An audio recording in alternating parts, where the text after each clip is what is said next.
Ladies and gentlemen, fight fans all around the world, from the sunny Caribbean, you are watching What You Need.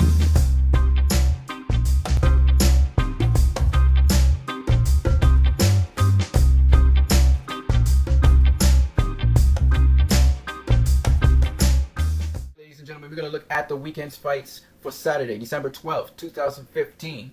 And there are a ton of high-profile names fighting over this weekend, and there are a bunch of fights. Let's start off with the fight on NBC, on PBC in San Antonio, Texas, USA. Omar Figueroa will be facing Antonio DeMarco.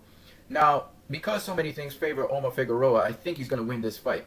So I picked Figueroa to win. However, I expect Antonio DeMarco to look better than he did in his last two fights. Chris Arreola will be facing Travis Kaufman, and that's going to be a pretty stiff test for Chris Arreola. Now, I'm not too sure what will happen in this fight. I know that Travis Kaufman, he is coached and taught by a very good trainer, and in addition, he's also taught by his father. The way how he's talking, it sounds like he wants to give Chris Arreola a good run for his money, and Chris Arreola is trying to prove something. I don't know how this fight will actually pan out. I think this is a 50-50 fight. You can pick whichever way you want. We'll see how this fight actually turns out. I'm on the border with it. I lean more towards Chris Arreola because Travis Kaufman, this is a big step up for him. However, having seen what other two fighters have done to Chris Arreola in terms of boxing, I think that Travis Kaufman fancies his chances. Victor Ortiz will be facing Gilberto Sanchez Leon.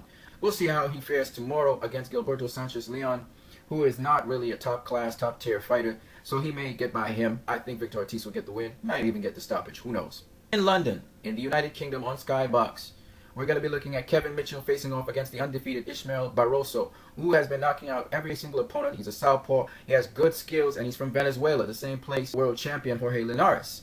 Now, Ishmael Barroso, he's fought all around the world, and he has now gone into London. So the London crowd is going to be behind Kevin Mitchell. Now, Kevin Mitchell, he is more refined, and he has more experience. Ishmael Barroso is undefeated, but this is a big step up for him, and we will see how Ishmael Barroso performs. Tentatively speaking, again, this is a fight in which I favor Kevin Mitchell, but he is coming off a knockout loss. He has beaten two other undefeated fighters before, so this is not the first time he will meet one. That depends on if he comes in with something in the tank. If not, it's going to be Ishmael Barroso by knockout. Anthony Joshua versus Dillian Whyte. This is another 50-50 fight. Both fighters have never gone the distance in the pros. In fact, both fighters have never gone past the fifth round. So this is an interesting fight. Both guys are power punchers, but again, when we say power punchers, really are they? Because they haven't really fought people of a high level caliber to say that they really are power punchers, but most of the guys they fought, they have knocked out.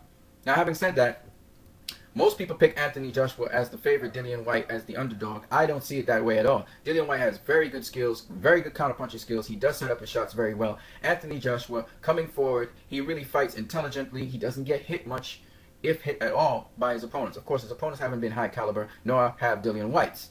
So this matchup is finally a test to see how strong both guys are. When we look at them in the amateurs, both guys were pretty strong. However, Dillian Whyte did knock down Anthony Joshua, but Anthony Joshua got up from that, and he fought back. So really, this is going to come down to stamina. Who's the better tactician in there? And if this fight goes past 5 rounds, then we have to look at who is better conditioned at the end of the day. Now, Luke Campbell versus Ivan Mendy. Luke Campbell should pull off the win. Chris Eubank Jr. versus Gary O'Sullivan. This is actually an interesting fight in the sense that I've noticed that Chris Eubank Jr. doesn't use the jab very often. And this is a fight in which he will need a jab because Gary O'Sullivan, he's not going to box him. He's actually going to walk to him with the high guard like he did Billy Joe Saunders. And Chris Eubank Jr., he depends on his power and his strength to push back his opponents. And Gary O'Sullivan is quite versatile, even though he's kind of wild with his punches, so that he can box you, he can walk you down, etc. So really, the edge goes to Gary O'Sullivan if he uses his jab. Whoever uses their jab in this fight will win it. So my prediction here is whoever you like. It's a 50-50 fight, pretty much. It depends on who produces their jab. The jab will make a difference in this fight. Paulie Malignaggi versus Antonio Moscatiello.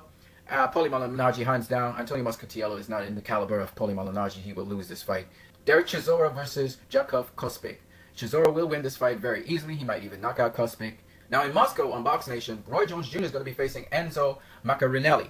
And I'm going to tell you right now, this is actually a tough fight for Roy Jones Jr. Enzo Maccarinelli is taller than Roy Jones. I think Roy Jones has the reach advantage on him. But for the most part, Enzo Maccarinelli is a boxer something like Roy Jones Jr. And it's Enzo Maccarinelli who wanted to fight Roy Jones Jr. He's also been a former world champion like Roy Jones Jr. is, but he was a former world champion at cruiserweight. So this guy knows about the business and how to deal with it. Now, having said that, Roy Jones Jr., he's a lot slower than he used to be. He's an old guy. I mean, he's 40-something years old.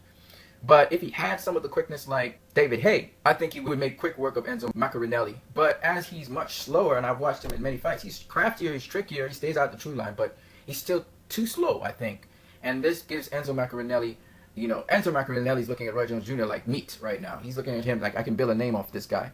So that's why I favor Enzo Maccarinelli and not Roy Jones Jr. to win this fight. But if Roy Jones Jr. pulls off the win, man, great for him. He has a great left hook to the body and to the head. He can feint it to the body, to the head. So we'll see what Roy Jones Jr. has in the attack. But I honestly don't think he's going to be much of a match for Enzo Maccarinelli at this stage in his career. Sullivan Barrera on HBO Latino in Glendale, California, will be facing Cairo Murat. Cairo Murat, who faced Bernard Hopkins. And Sullivan Barrera is a very good Cuban fighter. You haven't seen him on the scene for a little while. He's been back this year, and he's been doing his thing. I think that Barrera is going to beat Murat. We might even stop him there. Francisco Santana will be facing Armen Ovsipyan, and I got Santana running through Ovsipyan and getting the win. Jose Benavidez will be facing on Unimas Sidney Segura, and I'm going to tell you now, Jose Benavidez easily gets the win over him, and we can move on to bigger and better things. Oscar Valdez will also be fighting. I pick him to win. Jesse Hart will also have his win over Andriy Saralegui. Vic Darchinyan will get the win over Chris Polino. Chris Polino is a Filipino boxer, but he doesn't have any knockout power whatsoever. So Vic Darchinyan is coming back down to super bantamweight to mop this guy up. So I expect Vic Darchinyan to knock him out pretty early in the fight or a little later. So that's it for the weekend fights in terms of name guys and name opponents and upcomers. And tune in for the post-fight results at the end of the fights. You guys have a great